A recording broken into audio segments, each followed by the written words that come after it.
السلام علیکم محترم ناظرین۔ سر محمد شفیع لکھتے ہیں کہ علامہ اقبال کا انتقال 21 اپریل 1938 کو صبح کے کوئی 5 بجے ہوا، اور مجھے سر محمد شفیع کو اس بات کا شرف حاصل ہے کہ میں ان 3 اشخاص میں سے ایک ہوں جو علامہ کی موت کی شہادت دے سکتے ہیں۔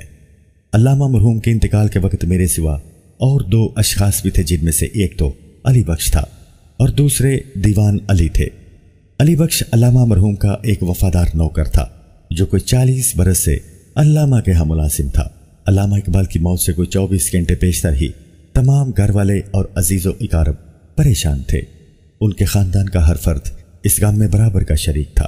علامہ اقبال کا آخری دن ان کی کئی ایک خصوصیات کا اظہار بھی کر رہا تھا۔ گو کہ بعض وقت وہ شدت درد سے بےتاب ہو جاتے تھے، تاہم ان کے چہرے پر خوشی اور مسرت کی جھلک بھی دکھائی دیتی تھی۔ وہ موت کی آخری گھڑی تک باصحت تھے۔ ان کی موت ایک ایسی رات کو واقع ہوئی جس میں وہ بہت کم سوئے۔ موت سے ایک دن قبل دن کے کوئی 1 بجے علامہ اقبال نے کہا کہ ان کے پیٹ میں شدید درد ہو رہا ہے۔ میں نے انہیں ایک خوراک دوا پیش کی جس کو ان کے پرائیویٹ ڈاکٹر نے تجویز کیا تھا۔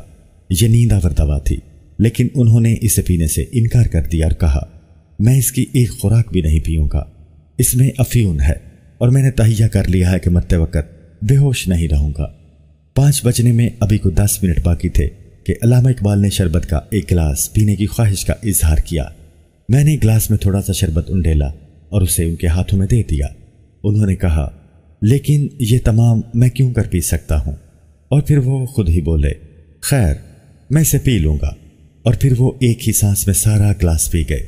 اس کے چند ہی لمحے بعد علامہ کے سینے میں شدت کا درد ہونے لگا اور انہوں نے اپنے سینے پر ہاتھ رکھ دیا اور آہستہ سے ہائے کہا۔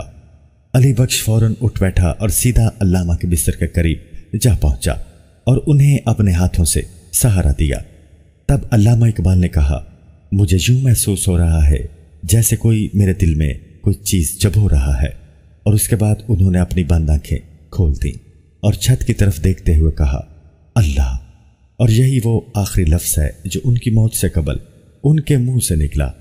علی بخش فوراً علامہ سے لپٹ گیا اور دھاڑیں مار مار کر رونے لگا۔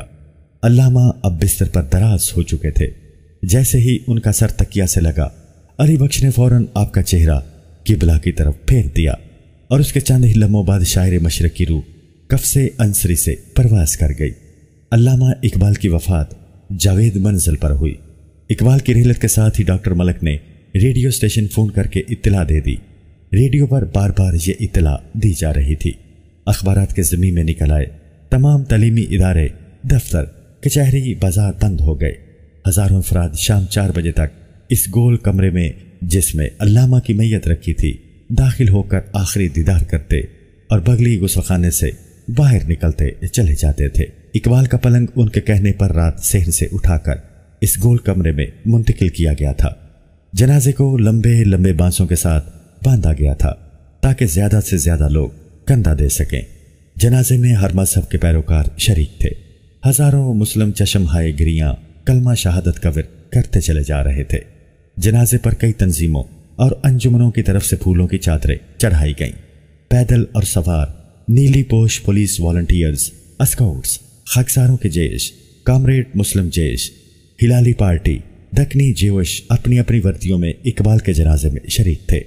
عورتیں چھتوں پر سے گلپاشی کرتی۔ ماتم اقبال کے مصنف نے لکھا کہ جنازہ گاہ گجر سنگھ اور فلیمنگ روڈ سے ہوتا ہوا اسلامیہ کالج کی وسیع و عریض گراؤنڈ میں پہنچا، جہاں نماز جنازہ کی ادائیگی کے لیے 20,000 مسلمان اکٹھے تھے۔ کئی غیر مسلم لیگی مقامی سیاسی لیڈر بھی اقبال کے اس آخری سفر میں ہم قدم تھے۔ اتنے میں شہر کے لوگوں کو بھی جنازے میں شرکت دلانے کی غرض سے اسے بادشاہی مسجد کی طرف بڑھایا گیا۔ 8 بجے شب بادشاہی مسجد کے صحن میں مولانا غلام مرشد نے نماز جنازہ پڑھائی اور بادشاہی مسجد کے پہلو میں آپ کو دفن کر دیا گیا۔ اللہ پاک ان کی قبر پر کروڑوں رحمتوں کا نزول فرمائے، آمین۔